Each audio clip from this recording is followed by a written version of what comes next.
Will everybody please wave to the camera?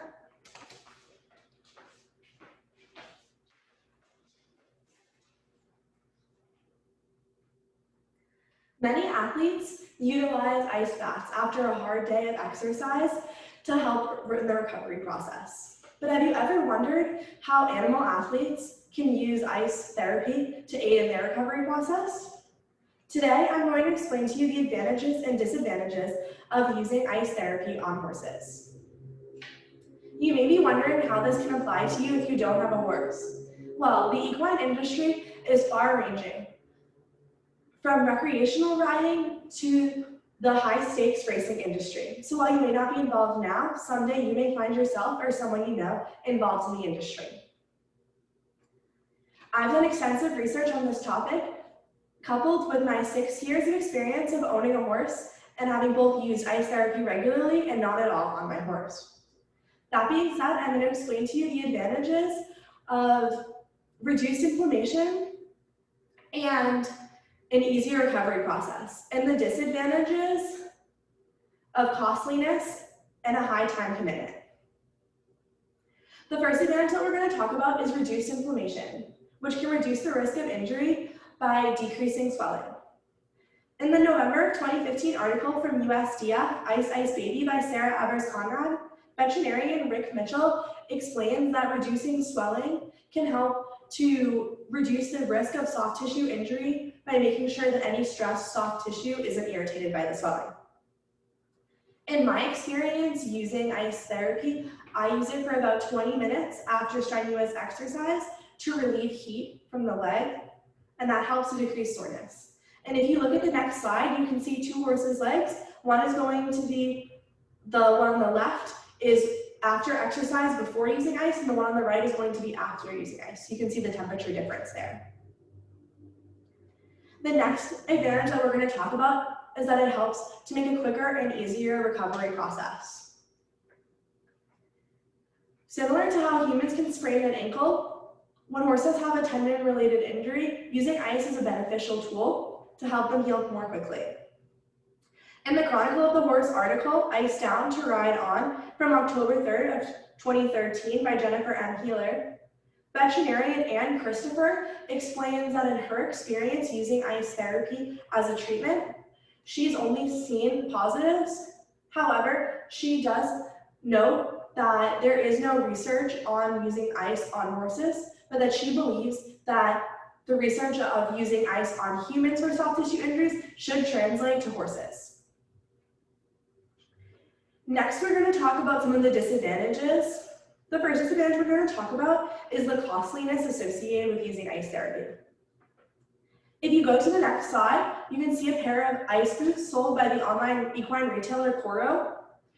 Those are going to be the cheapest pair that they sell on their website. They're the professional choice ice boots, and they're going to cost $92.50 per pair. The most expensive pair the retailer is going to sell is going to cost $299.95 per pair. In addition to the cost of buying the ice boots, the equine facility is also going to need to have a freezer, which is a costly purchase, and their monthly electric bill will be increased. Some ways to combat the expensive nature of using ice boots is to use an ice water bath. Justine Griffin explains that a member of the Canadian eventing team uses a garbage can full of ice and water instead.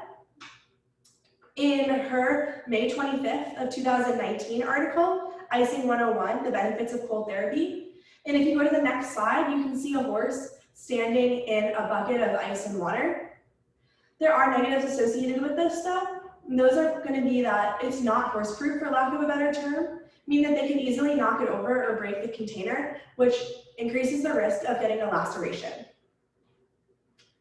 Lastly, we're going to talk about the disadvantage of the time commitment associated with it. Most horses are going to ice for around 20 to 30 minutes. And while this may not seem like a lot when you have a lot of horses, this is going to increase quickly, and the horses must be accompanied when they're icing because they're going to want to paw because it's uncomfortable, and that'll increase the risk of a soft tissue injury. Some barns find that this isn't worth the time commitment. Pro barn manager Courtney Karen explains that she uses ice sparingly only on her high-performing horses. In the Heels Down magazine article, poultice, ice, lintiments, or fabrics, When to Use What from June 25th of 2020 by Justine Griffin. And now that we went over all of the information, let's recap what we talked about. First, we talked about the advantages, which are going to be the reduced inflammation and the easier recovery. Then we talked about the disadvantages of costliness and the time commitment. I hope that you now feel you have enough information to make your own decision on whether or not ice therapy is worth it. Does anybody have any questions? In your opinion, do you think using cold therapy is beneficial? I don't think that it's overly beneficial or not beneficial. I think that when a horse has an injury, it certainly can help a lot, but otherwise, in my experience, I've never seen anything bad happen from using icing or not using icing, so I don't think that it can hurt them at all, but I think that it's often overused as a precautionary measure, and it's more mind over matter than anything. Do you prefer to use ice boots or an ice bath? I prefer to use ice boots because they're made to be more flexible, allowing the horse to move around a little bit. And in my experience with horses, they're often fidgety, especially when they're supposed to be standing still. So if they are fidgeting around in a bucket full of ice, they're going to want to step out of it, or like I talked about in the speech, they're going to want to break the container. And I think that the risk of laceration isn't worth the benefits of using an ice bath. Other than ice, what methods can you use to reduce inflammation? One of the most popular methods is using non-steroidal anti-inflammatory drugs. This is really common for places to use when they're at competitions, because then they don't have to bring ice with them. These drugs are usually administered overnight, and they'll help to reduce inflammation and keep any swelling from damaging any stressed tissue overnight, so the horse doesn't come out of their stall in the morning with an injury. And does anybody else have any other questions? Okay, thank you guys so much for listening.